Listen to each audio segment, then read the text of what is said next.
अनुराग जी, आप 2009 ले गए, अच्छी बात है, 2009 ले गए, अच्छी बात है आप बीएसपी की सरकार पे, लेकिन मैं मार्च 2012 की बात कर रही हूँ। मार्च 2012 में number of total flows increase to 40 in the 2 towers. तब तक नई सरकार ने शपथ नहीं ली थी। तो बाद में आप कोर्ट में अगर समर्थन ही करते हैं, क्योंकि रेसिडेंट्स वहां रहने वाले दिसंबर 2012 में गए थे इलाहाबाद हाईकोर्ट, इसलिए उससे पहले मार्च 2012 में, फिर से पूछ रही हूँ सर, मार्च 2012 में जब नई सरकार ने, योगी सरकार ने शपथ नहीं ली थी, तब ये अप्रूवल हुआ था। क्या ये आपकी सरकार का अप्रूवल नहीं था सर? मैं आपसे नहीं, मैं आपसे कह रहा हूं 2 मार्च में समाजवादी पार्टी की सरकार नहीं थी। 15 मार्च को समाजवादी पार्टी की सरकार बनी है। 2 मार्च में उन्होंने 40 मंजिल तक उसको इजाजत दी गई। तभी तो समाजवादी पार्टी सरकार ने हाई लेवल की मीटिंग कमेटी बैठाई सीओ के अंडर में, और उस कमेटी में 26 अधिकारी दोषी पाए गए। उन अधिकारियों पे कार्रवाई चल रही थी। उसके बाद समाजवादी पार्टी की सरकार चली गई, फिर भारतीय जनता पार्टी की सरकार आई। 6 साल की सरकार होगी अंजना जी। मैं पूछता हूं उन 26 अधिकारियों पे क्या कार्रवाई की? ये अंजना जी कार्रवाई नहीं करेंगे। उन्हीं अधिकारियों से मिलकर तो ये भ्रष्टाचार कर रहे हैं, उन पे कार्रवाई कैसे करेंगे? जब ये सरकार एक आईपीएस ऑफिसर को जो इतने दिनों से पाटीदार फरार है उसको नहीं पकड़ पाई है, उसके साथ क्या लेन देन कर रहे हैं? 3-4 साल हो गए, 4 साल फरार हुए, शलमणि जी जवाब दीजिए। ये अधिकारियों ठीक है, शलमणि जी को बोले दीजिए। शलमणि जी, अभी तक विजिलेंस डिपार्टमेंट ने एक बार पूछताछ तक नहीं की है इन लोगों से।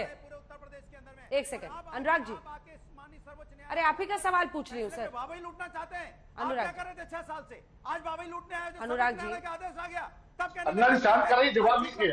और ये चीखते रहेंगे, वो शोर मचाए शोर का काबू अपना रखते हैं। बिल्डर पे कार्रवाई क्यों नहीं की? बिल्डर पे आपने प्रोजेक्ट शांत कराइए, जवाब दीजिए। क्या 6 साल में आपने इस बिल्डर के और कोई प्रोजेक्ट पास नहीं किया? जवाब सुनिए। क्या सुपरटेक के कोई प्रोजेक्ट आपने? अब जवाब सुनिए अनुराग जी, आवाज नहीं। शलमणि जी, शलमणि जी, कितनी बेशर्मी से झूठ बोलती है समाजवादी पार्टी, उसका प्रमाण आप देख लीजिए। आपने कहा कि मार्च दिसंबर में लोग गए हैं, दिसंबर 2012 में लोग कोर्ट गए, क्यों गए उसकी वजह जानिए। बार एसोसिएशन ने ऑनरेबल सुप्रीम कोर्ट में जो लिखकर दिया, जो बताया है, वो ये बताया कि समाजवादी पार्टी की सरकार आते ही बाकायदे पुलिस की नाकेबंदी कर दी गई। बायर एसोसिएशन को धमकाया गया कि तुम्हारे खिलाफ मुकदमा दर्ज कर देंगे अगर तुम इस मामले में आगे जाओगे तो। बायर एसोसिएशन को कहा गया कि अपनी कंप्लेन वापस करो।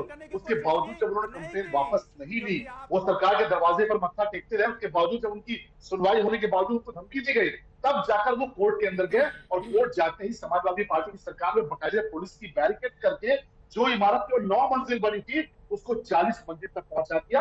इन्होंने खुलेआम अराजकता की, खुलेआम महापाप किया, खुलेआम भ्रष्टाचार किया। क्यों? उसका कारण क्या था?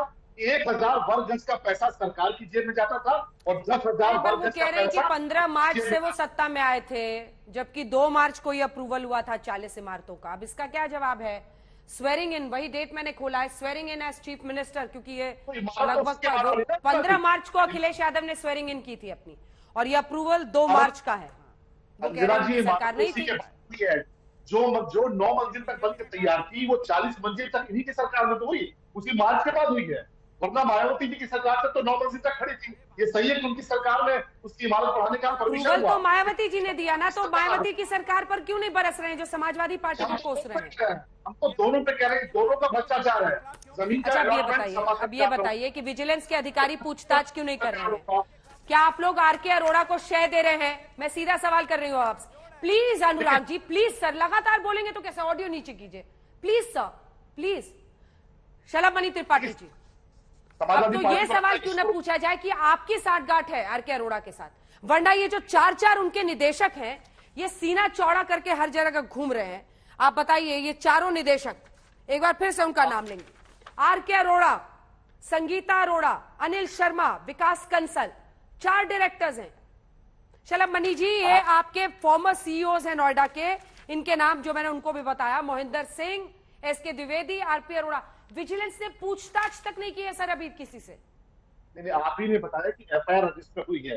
वो एफआईआर किस पूछताछ? जब सुप्रीम कोर्ट ने कहा, वो हमारा नहीं, सुप्रीम कोर्ट ने कहा तब एसआईटी गठित की गई। नहीं सर, मेरे पास एक फैक्ट है, फिर से बताती हूँ आपको। सुप्रीम कोर्ट की रूलिंग आई 30 अगस्त को, 31 अगस्त को, 31 अगस्त 2021। पूरा टाइमलाइन मेरे दिमाग में इस वक्त, इसलिए गलत इंफॉर्मेशन मत दीजिए। सुनिए सर, सुप्रीम कोर्ट ने 31 अगस्त 2021 को कहा कि आप एसआईटी गठित कीजिए, ये बिल्डिंग अब गिरेगी, एसआईटी गठित कीजिए।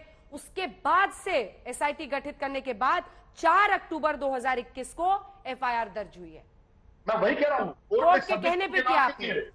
वो 26 लोगों के नाम हमने दिए, कोर्ट ने नहीं दिए। कोर्ट ने कहा कि जो दोषी है, जो जवाबदेह है, उनके खिलाफ कार्रवाई करिए, बिल्डिंग गिराइए। हम तो अपील में भी जा सकते हैं, चाहे टेबल कोर्ट के सामने कि नहीं साहब बिल्डिंग मत गिराइए। हमने कहा बिल्डिंग भी गिरेगी, और जो जवाबदेही जो तय करने का काम किया, जो 26 नाम निकाले, वो पूछताछ के बाद ही निकले। अंजना जी, वो कोर्ट ने नहीं दिया या किसी और ने लाके नहीं दिया। वो 26 जो अधिकारी, जिनमें IAS ऑफिसर है, सीनियर रैंक अफसर है, उनके नाम लाकर कोर्ट पे हमने दिए कि हम इनके खिलाफ एफआईआर करने जा रहे हैं, और आप बहुत जल्द देखिएगा बिल्डिंग गिर चुकी है, और जिनके खिलाफ एफआईआर है उनके खिलाफ ऐसी कार्रवाई होगी कि नजीर बनेगी। वैसे भी आपने देखा है, चाहे वो मुख्तार अंसारी की बिल्डिंग रही हो, चाहे वो अतीक अहमद की बिल्डिंग रही हो, चाहे वो ट्विन टावर का भ्रष्टाचार रहा हो, बना है कि सपा सरकार में, बसपा सरकार में, लेकिन अगर रहा है तो योगी जी की सरकार में रहा है। कार्रवाई भी हो रही है कि जो 26 लोग चिन्हित किए गए वो हमारी सरकार ने किए, वो एसआईटी ने पूछताछ करके एफआईआर रजिस्टर की है। कोई एसआईटी को नाम सपने में नहीं आया, एसआईटी ने पूछताछ किया, जवाबदेही तय की, उनसे जवाब तलब किए, और जो जवाब नहीं दे पाए, जो अपनी बात रख नहीं पाए,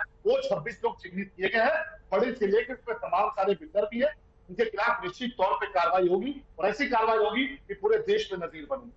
विक्रम जी, उम्मीद रखी जाए, वरना आप सोचिए ना अंजना जी, कितनी हताशा होती है। बहुत उम्मीद, ये ट्विन टावर गिरा, ये ट्विन टावर गिरा, पता चल रहा है विजिलेंस अभी पूछताछ भी नहीं कर रही है, 10 महीने से हाथ पे हाथ धर के बैठी हुई है। ये सारे कभी कोई यहाँ है, कोई रिटायर्ड है, कोई कहीं है, कोई कहीं है, सबने अपनी अपनी जेबें भर ली हैं, तिजोरियां। और अगर पूछताछ होगी ना तो पता चलेगा इनके कितने कितने मकान होंगे उत्तर प्रदेश में। लेकिन सवाल है कि जब तक आप इस भ्रष्टाचार की जड़ पर नहीं जाएंगे, ऐसे न जाने कितने मामले इस देश में।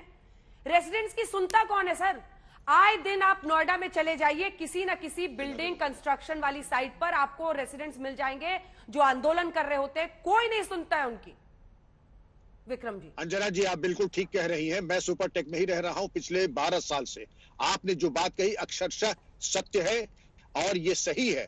शलभ मणि जी, आपकी अग्नि परीक्षा अब शुरू हो रही है। अब भगवान ने आपको विधायक बनाया है, और मैं समझता हूं कि आप व्यक्तिगत लेकर के महायज्ञ की तरह इस केस को टेस्ट केस ले ले, क्योंकि हम सब टकटकी लगा के आपको देख रहे हैं, और पुनः आपको अंजना जी बुलाएंगी, और कालांतर में आप ये जवाब देंगे। इन सबको आपने जेल की सलाख के पीछे भेजा, क्योंकि अगर इन 26 को प्लस इनकी कंपनी के सीईओज को जेल के पीछे नहीं भेजा, क्योंकि प्रदेश अब कुर्बानी मांग रहा है।